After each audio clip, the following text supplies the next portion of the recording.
Hello, everyone, and welcome back to the Van Maren Show on LifeSiteNews.com. Today, I'm going to be talking to Mary Eberstadt, the author of a phenomenal new book called Primal Screams: How the Sexual Revolution Created Identity Politics. For those of you who have never heard of Mary Eberstadt, she is an influential American writer whose contributions to the intellectual landscape traverse several genres. She's the author of both fiction and nonfiction. She is one of America's most influential and precise social commentators. I personally believe that she is one of the best social commentators currently writing in the English language, and she's written a number of books that have profoundly affected the way I see the world and the way I have studied and understood the sexual revolution. One of them is How the West Really Lost God, a new theory of secularization. Another, which I reviewed for LifeSiteNews.com, is It's Dangerous to Believe: Religious Freedom and Its Enemies. And another is Adam and Eve After the Pill: The Paradoxes of the Sexual Revolution. Her books have been translated into Spanish, French, Italian, Polish, Arabic, Dutch, Portuguese, Lithuanian, and Hungarian.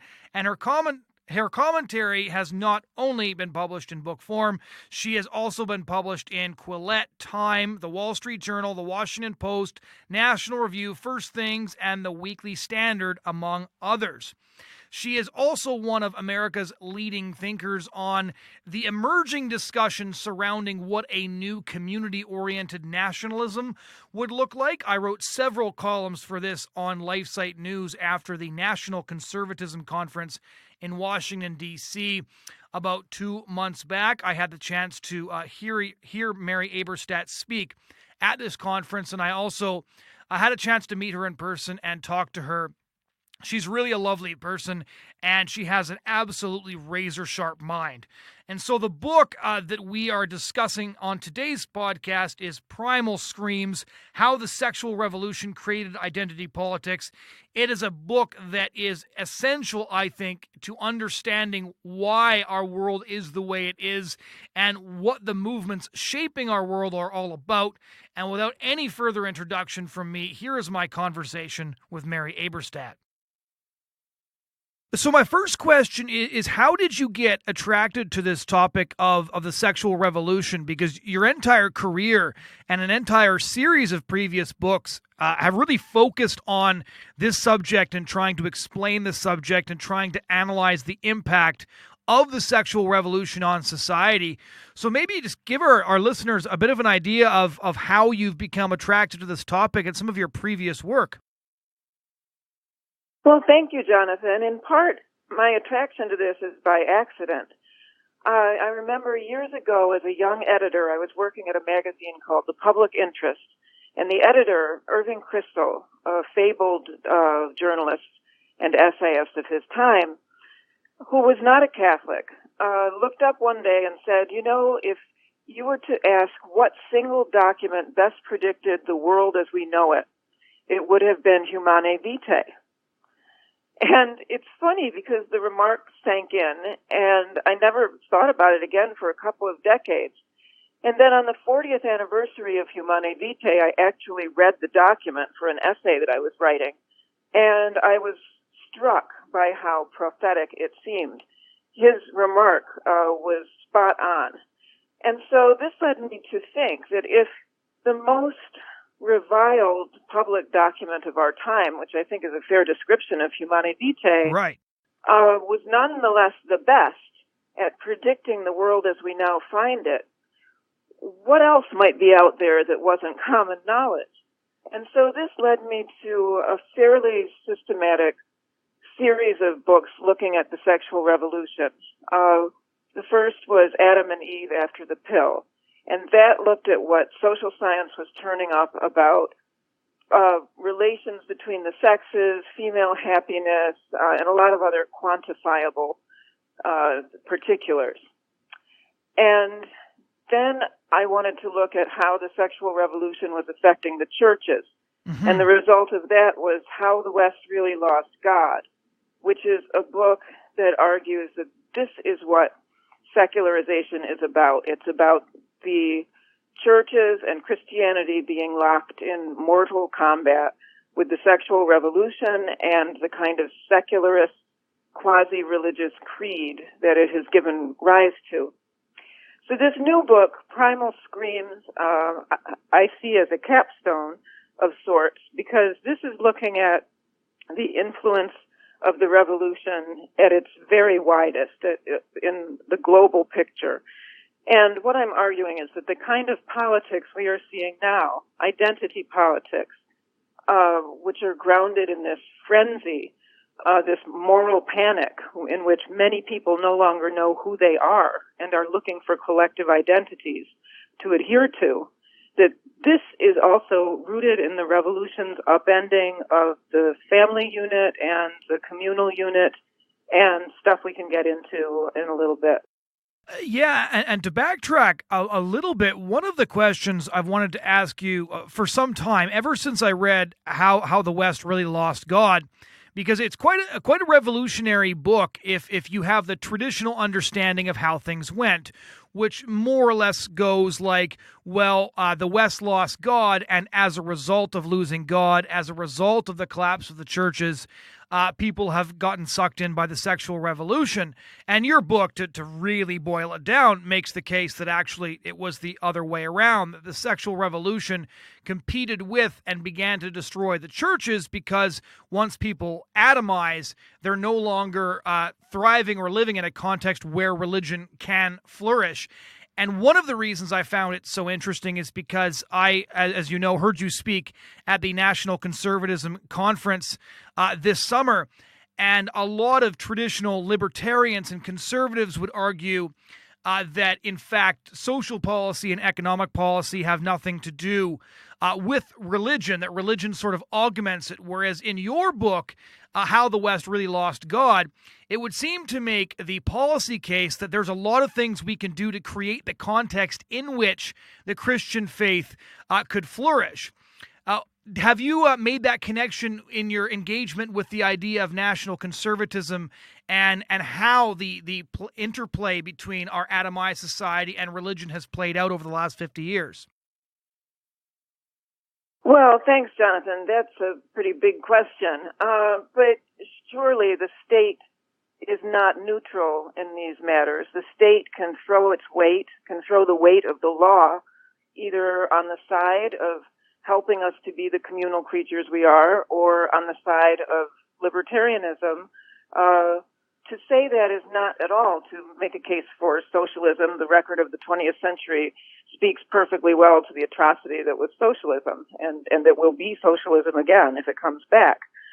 So this isn't about socialism. This is about understanding what makes for human flourishing. And that's why I say in the book, Primal Screams, this is primarily an argument about anthropology, not politics.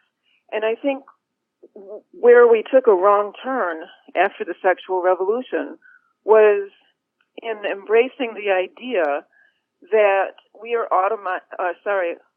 that autonomy is always and everywhere the first directive, and that we can exist as consumers in every field, as autonomous consumers. And the result of living this way, I think, is now the result of living this way, I think, is now evident in some of the worst trends that we see in the United States. For example, we have falling life expectancy for the first time in recorded history. We have rising diagnoses of psychiatric trouble, especially among young people. This is something else that I've been writing about for 15 years now, because in the beginning, people said, well, no, these rises in depression and anxiety aren't real. They're just artifacts. It's just that we're better at capturing this stuff. Well, this turns out not to be true at all. And in addition to psychiatric trouble, there's also the problem of what some experts call the epidemic of loneliness, especially among old people. So this, too, is coming straight from the sexual revolution. It's coming from many millions of decisions taken over the course of 6+ decades now to live as if we are something other than the social creatures we are. Many people have lived in smaller and smaller families. There's been rising divorce. There's been, of course, rising cohabitation. Abortion is ubiquitous. And all of these things, one by one, have helped to chip away at the circle of people around any individual. And I think what we're seeing in the panic about identity is exactly that. The fact that people can't point to some critical mass of others and say, well, this is who I am. I'm a brother, I'm a sister, I'm a son, I'm a cousin, et cetera, et cetera. These old building blocks of identity that told everyone before us who they were are no longer available to us or to a lot of us. And that, I think, is the fundamental existential problem of our time. And this is a really interesting question because you've basically described why you used the title of your book that you did, Primal Screams, that these shrieks for identity, whether it's from the feminists, whether it's from the identitarians, whether it's from those who are now advocating for the idea of a wide range of genders, that these screams are primal in that they are rooted in something that is deeper than reason. It's they're hunting for something. At one point you say that it's this scream of who am I that nobody understands, and it was fascinating to read this because I remember after the Charlottesville riots where one woman was killed in that face-off between white nationalist terrorists and those who were opposing them, that I remember trying to figure out who these groups of young men were because they kept on talking about identity and how for the first time in their life they'd felt connected to other people behind this shared heritage. And it really made me think, as I grew up with married parents. I have hundreds of cousins. I was the oldest of 5 children. My dad came from a family of 11. My mom came from a family of 9. If you had asked me at any point growing up who I was, the answer would have been Jonathon Van Maren. And that word is heavy with weight. It has, I have tons of cousins. I've got a huge family. I love them very dearly. And so I never struggled with who my identity was because, as you point out, it was rooted in all of these things. And one of the things you said that, and I'm not sure if it was an essay in this book or one of the essays leading up to this book, when you wrote about Two Nations Revisited, and you said that white identity politics is the screaming bastard child of the birth control pill. And I thought that line packed so much truth into it that I wanted to ask you to unpack that a bit for us.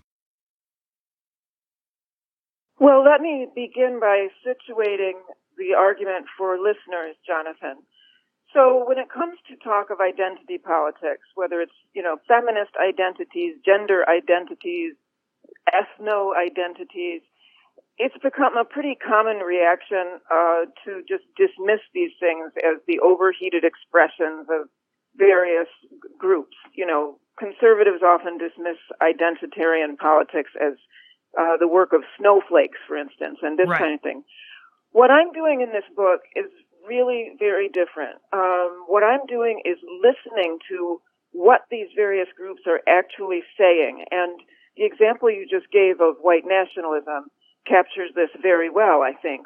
When you find people talking about how they never felt connected to a community before, and then they have this epiphany and they find this collective, often just online kind of, quote, community, what does it tell us that whether they are left or right, whether this is about ethnic identity or feminist identity or gender identity, there are so many people in our time who don't seem to know who they are until they find the group that feels like a fit.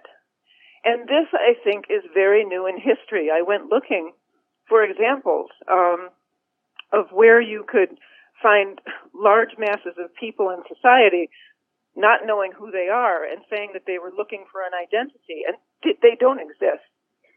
Excuse me. Other examples don't exist. And this is where we are led again back to the sexual revolution as the origin of this very new panic about identity. Because the revolution has removed from the lives of many millions of people a lot of significant relations and potential relations. just think of it as a matter of arithmetic. Abortion has erased many millions of people from among us who would have been, fellow community members of some kind. Divorce and cohabitation mean that a lot of kids grow up without both biological parents in the home. Families are smaller. And there are, of course, other factors. There's geographical mobility. There's the crash of 2008. I try to get into some of these other factors in the book because I'm not making a monocausal argument. But I do think the root of the panic over identity is in the erasure of community, beginning with the essential community of the family, which traditionally supplied an answer to that question, who am I?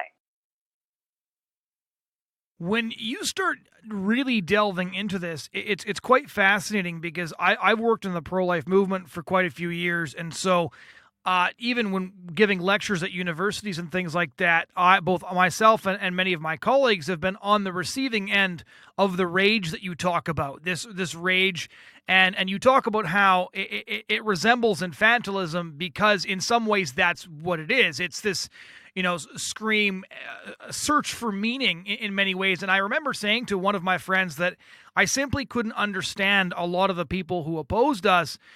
Because when I attended university to get my degree in history, I walked past people and protests and displays I disagreed with every day, and not once did I sort of descend into this, rage in which I was no longer in control of my emotions or my faculties. But that seemed to happen so regularly in the people who were opposing us. And you point out that this is actually rooted in their inability to answer that question, who am I, in the fact that they vested themselves so fully, behind causes, and in the case of the feminist movement, that they've wrapped themselves up in the very cause that's giving them the anxiety and is destroying what they want in the first place. And so maybe you could explain for our listeners, because I thought this part of your book was so fascinating, what you mean when you talk about the infantilism of the protesters and how this is really a primal scream in many ways. Well, you've hit on the right word there, Jonathan. Rage. Rage is what a lot of identity politics is about. And again, that includes groups that are diametrically opposed to one another politically. But they have in common this rage that I call pre-political, because it is pre-political. It's pre-rational. It's one giant scream of having been deprived of something that one really wants. Now, to say that is not to say there isn't injustice. Of course, there's racism, there's sexism, there are other forms of cruelty, and in no way do I diminish their importance in this book. What I am saying is something different.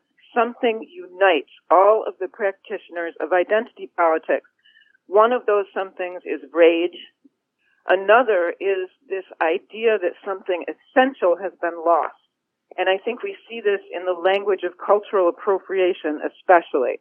When people start screaming about how you can't have that, that's mine. You can't wear that Halloween costume, that's mine. You can't cook that taco. You don't have the ethnic background required to own that taco. When we see these manifestations of identity politics, which, by the way, are not extreme, they're quite common, especially on campuses, that language is the language of a toddler. That language is pre-rational. That language is about saying, this thing is mine and you can't have it, and if you try to get it, then terrible things are going to happen. So this vernacular tells us that identity politics, again, is pre-politics. It is being driven by this tremendous sense of loss that I think can only be authentic.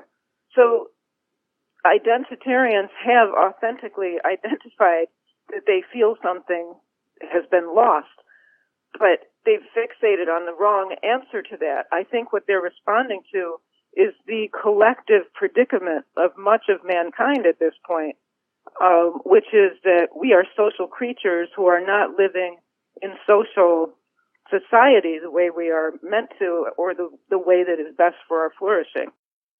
I think one of the lines that you used that sort of struck me the most vividly, mainly because I was familiar with a lot of the basic data that you supplied, but when you pointed out that families are scattered today in a way that they never have been throughout human history, except in the cases of widespread warfare or natural disaster. Well, yes, and this again is what's behind this hunger to know the answer to the question, who am I? It is partly arithmetic. It's that the family has shrunk.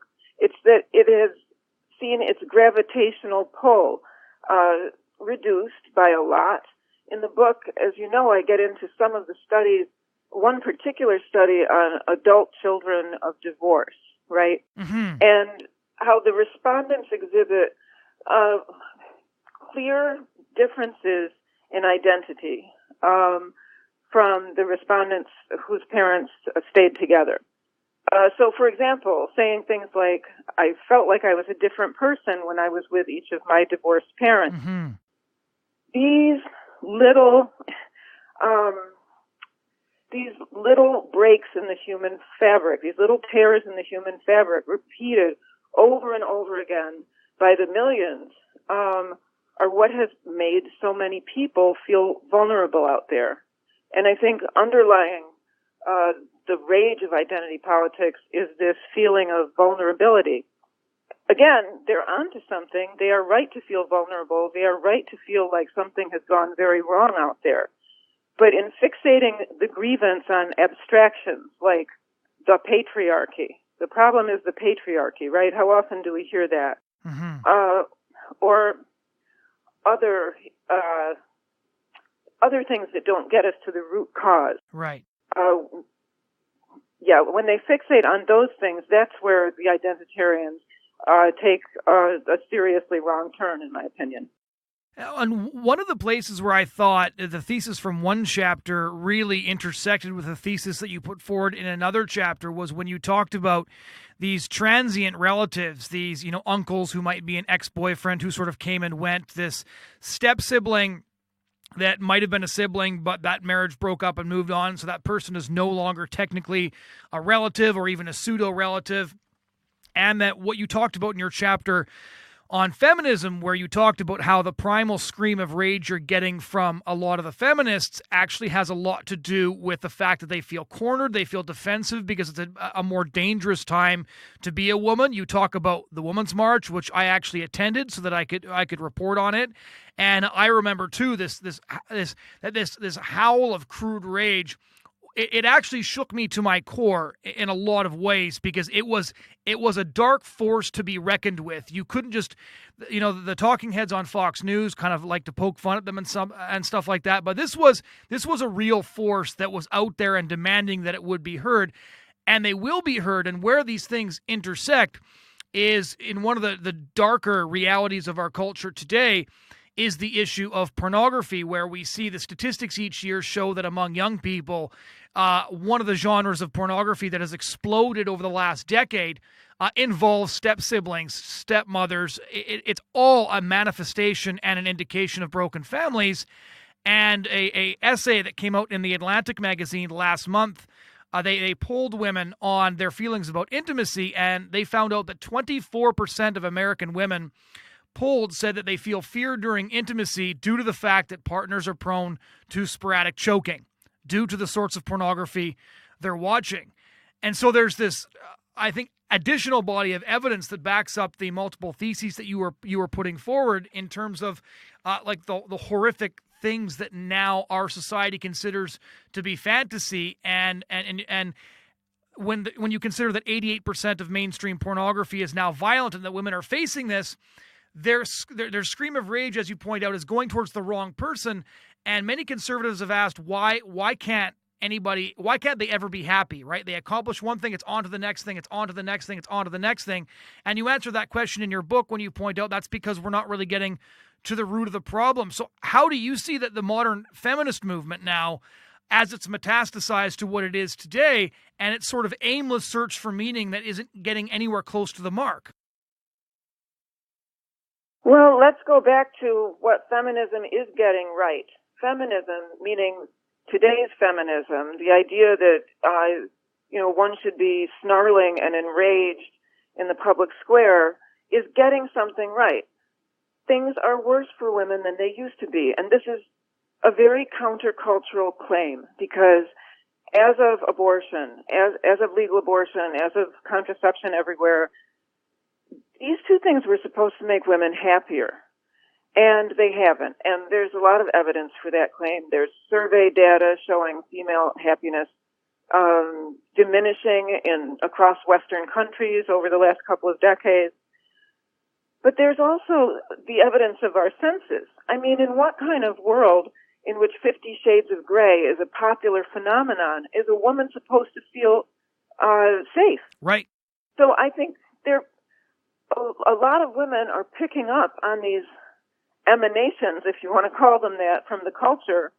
I mean, being educated doesn't make you safe. Look at the women of the MeToo movement. Those women were, for the most part, left-leaning, in very Tony fields like Hollywood and the media.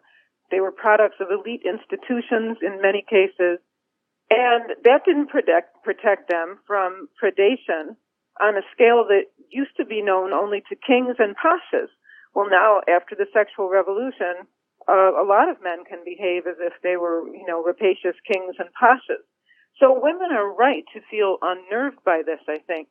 But again, the target of the wrath is wholly mistaken, because the problem for these women is not, say, the Catholic Church, that for all of its problems stands against pornography and stands for the idea that men and women are equal moral agents, and other, counter-revolutionary items.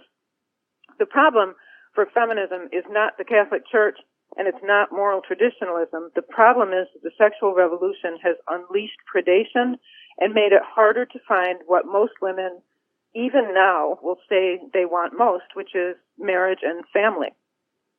That's where the rage is coming from.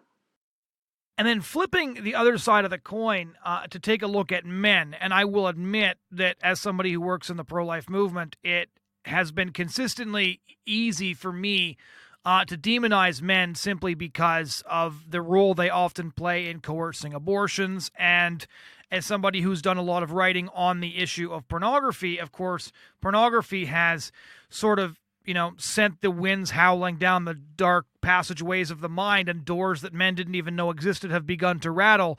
And we see the spawning of violent pornography, and it's mainstreamed the idea of sexual violence in books like 50 Shades of Grey, which sold 100 million copies in ways we've never seen before. But the success of Jordan Peterson, as you point out, is not only that he spoke to the deep desires of men to have somebody tell them how to be masculine, especially those who grew up in fatherless homes and those who believed and had sort of imbibed this idea that there was something fundamentally wrong with being men.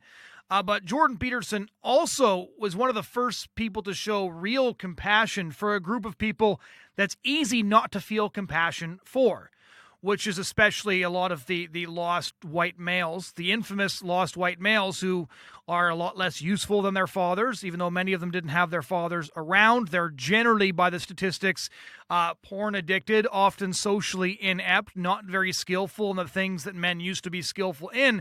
And so they're very easy to sneer at, very easy to make jokes at, and very few people have paid them the kindness, care, and attention that Jordan Peterson has. I think Jordan Peterson has single-handedly been robbing the alt-right of young white men for all of the years he's been speaking to them, because he's offering them a much better alternative to resentment. But how would you characterize, as you do it in the one chapter of your book, the impact the sexual revolution has had on men? Because on one hand, you say that women feel sort of pushed to become more masculine, and you talk about the entry of women into contact sports as one example. And then on the other hand, men are essentially having to walk away from things that were traditionally masculine because those things are now viewed as toxic masculinity. Could you unpack that a bit for our listeners? Sure, Jonathan. So, yes, I think to take it, to offer the biggest picture approach, I think the sexual revolution has pushed both men and women away from masculinity and femininity and toward a more androgynous mean. And it's done this for different reasons. In the case of women, as we've discussed, they feel cornered, they feel threatened. Many embrace a kind of feminist ideology as a tough, swaggering expression of that vulnerability. But it's very different for men. In our world today, the mere fact that you could have a phrase like toxic masculinity tells you that something has gone seriously awry since the sexual revolution. What would toxic femininity look like? It wouldn't occur to anyone to come up with a phrase like that. But to demonize fully half the human race, that is the male half, with this phrase toxic masculinity is to undermine any hope that men are going to flourish as men. And men get this message. In the book, I talk about some of the manifestations of this drift toward a more androgynous place, like the explosion of men's cosmetics, for example, and certain items of fashion and androgynous fashion and so on. But these are just surface manifestations of what I think is a much bigger roiling underneath. And what's roiling the waters there is that in a world where a lot of kids are growing up without a father, there's no model to teach boys how to be masculine, obviously. And also there's a kind of subterranean message throughout the culture that men are bad. Men are not to be trusted. Men are predators. Well, sure, some men are predators. Again, we saw this pretty clearly in the case of MeToo, but not all men. So once more, what's happened is that the ecosystem, the human ecosystem, has been warped because of what's been dumped into it since the sexual revolution. And it's my hope that holding a mirror up to all of that will make at least some people rethink the happy talk about the revolution, especially in the wake of MeToo, which I think was a very significant social phenomenon that revealed what I'm talking about in Primal Screams, which is that, we have become seriously unmoored from the reality of what kind of creatures we are. I wanted your specific take on Me Too, because in some ways the Me Too movement was this attempt to reassert the sexual boundaries and the sexual morality that we abandoned in the sexual revolution. But one of the key differences between the Judeo-Christian tradition of sexual morality and this one is that there is no redemption in the Me Too version of sexual morality now, or you can hardly call it that, but you know what I mean. That essentially it's a reimposition of a lot of the old rules, but without the grace that sinners can ask for. Because now, once you've done something terrible, you are defined by it forever, regardless of whether that was acting inappropriately or all the way up the scale to Harvey Weinstein, who is obviously accused of being a serial rapist.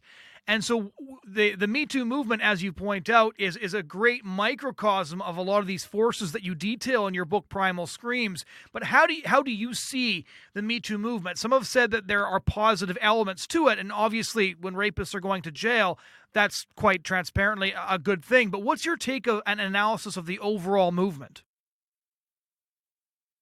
Well, to me, the movement is a perfect example of a breakdown in social communication, which is another theme of the book, as you know. That ironically, although many of today's men and women might be the most sexually experienced in history, they may also be the most sexually illiterate. And why do I say that? Because after the revolution, we crushed the petri dish through which people learn about the opposite sex in the first place. There are homes without fathers. There are families without siblings. There are families without cousins, aunts, uncles.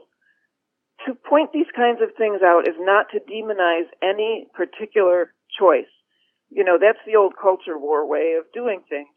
I'm not demonizing any particular thing. I'm asking about the collective impact of many millions of such decisions, all of which have served to fracture us. So back to Me Too.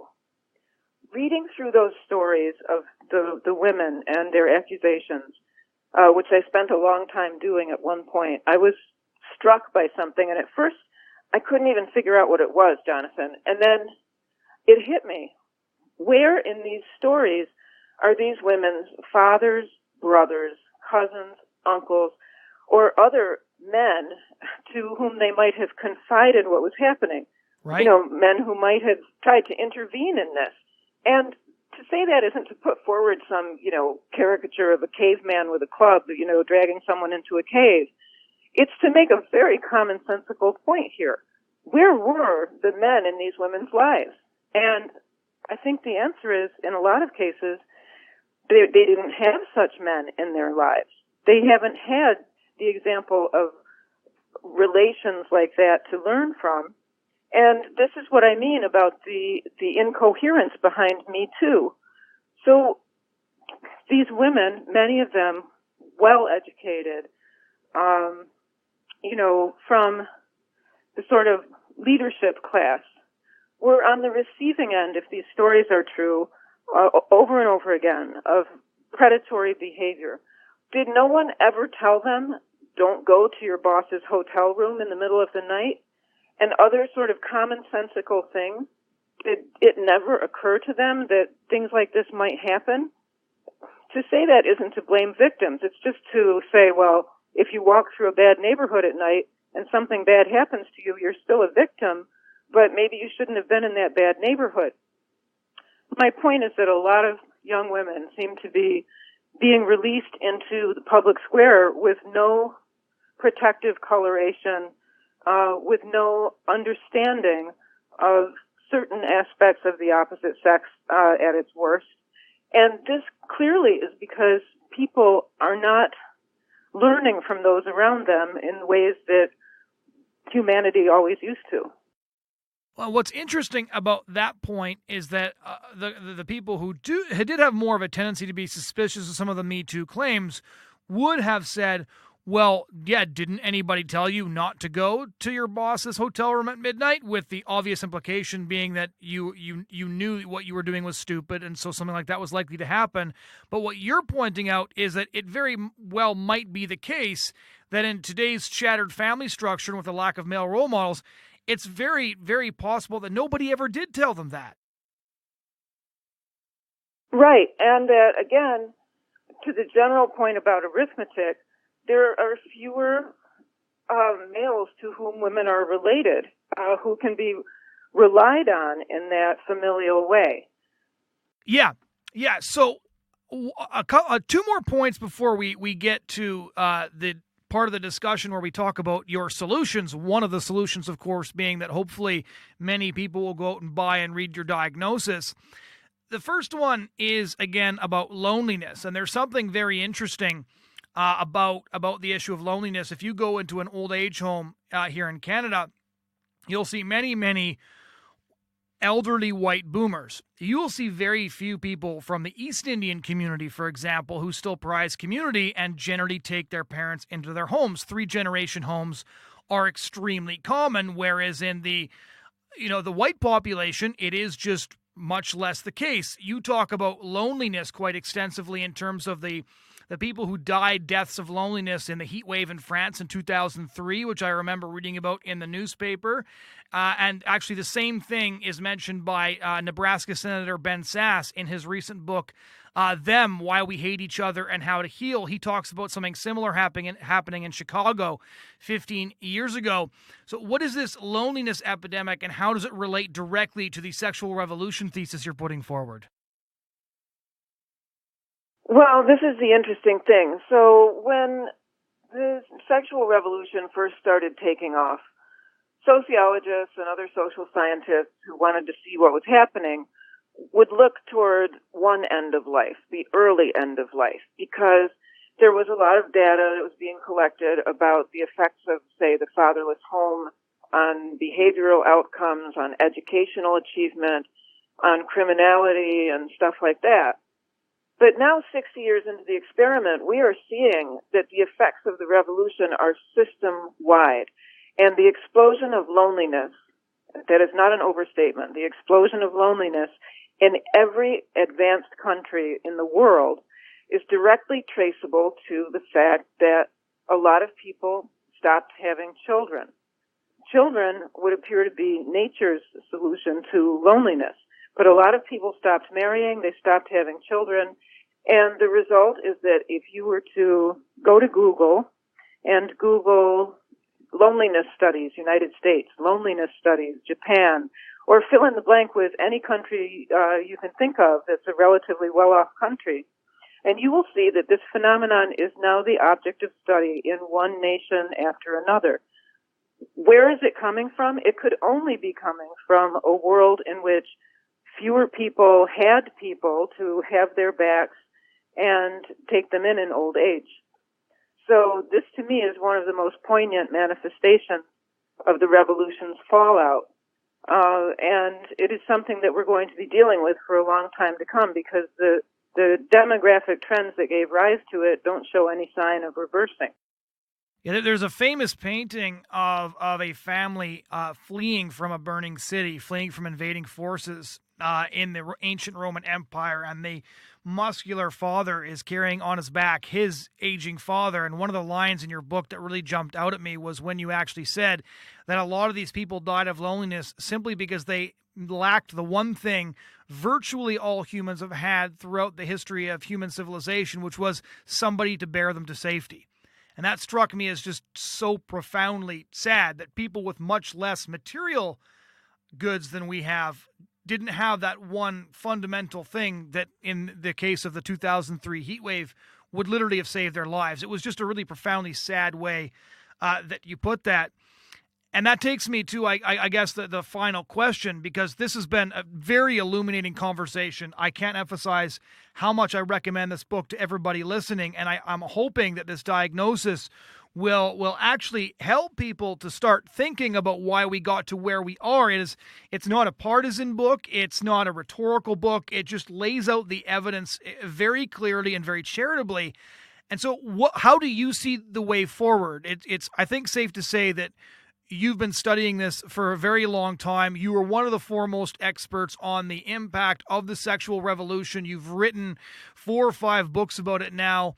So how would you see the way forward when you look at where we are, how we got here, these new movements that, as I've heard you say and write before, like these gender movements that are half a decade old now? I at one point did a speech on transgenderism. There was 3 or 4 new genders from the previous time I'd given that same lecture.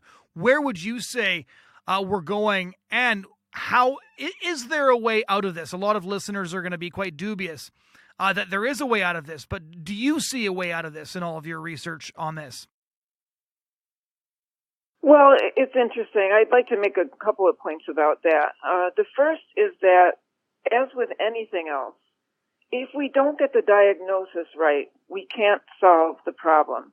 So if we think the problem out there is the patriarchy, and instead the problem is what I'm describing, we're not going to get anywhere by saying the problem is the patriarchy. So it really matters to lay the whole thing out and understand what's going on beneath the surface of identity politics and the other phenomena that I'm talking about in the book.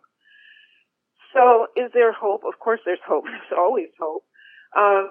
You'll notice that in the book there are 3 commentators included: Rod Dreher, Mark Lilla, and Peter Thiel, for different reasons, all of whom could be expected to disagree with me.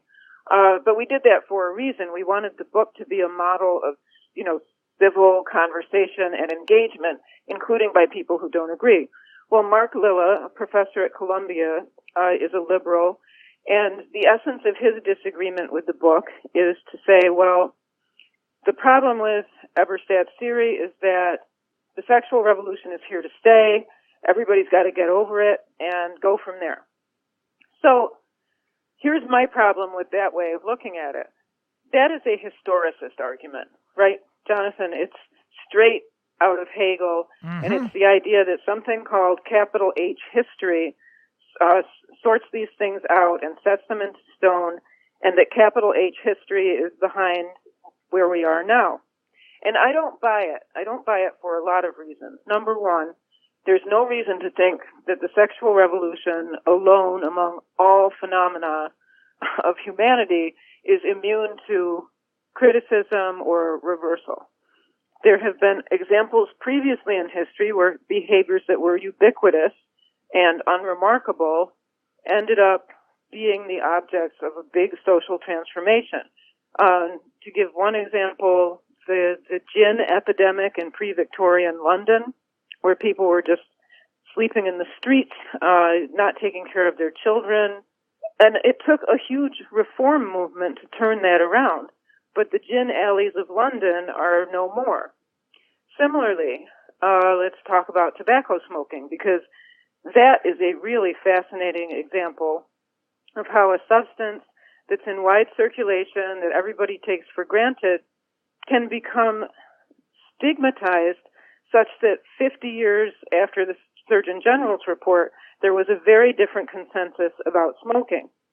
So that is an example of how much of a turnaround there can be. Another would be the pro-life movement. The fact that younger people are more likely than their baby boomer parents to be pro-life. That in itself is evidence of a kind of rollback of sexual revolution ideology. So to say that there's no room for hope would be the opposite message to get from this book. I think there are all kinds of reasons for hope, including that we are rational animals. You know, we're not only animals, we're rational animals, and I think putting the evidence out there in a reasonable way offers the opportunity of conversion. The final question would be, where can people order this book? Oh, thank you. It's available at Amazon and at my website, maryeberstadt.com, and also at Templeton Press, the publishers. Well, thank you so much for taking the time to discuss this with us. Thank you for having me, Jonathan. Ladies and gentlemen, that was my conversation with author, commentator, and intellectual Mary Eberstadt on her new book, Primal Screams: How the Sexual Revolution Created Identity Politics. I hope you enjoyed this show. If you want to check out previous shows, please head over to lifesitenews.com. We're on iTunes, we're on SoundCloud, we're on Pippa, we're on all of your podcast platforms. We, again, are grateful to have you join us this week, and we really hope that you'll join us again for another great interview next week.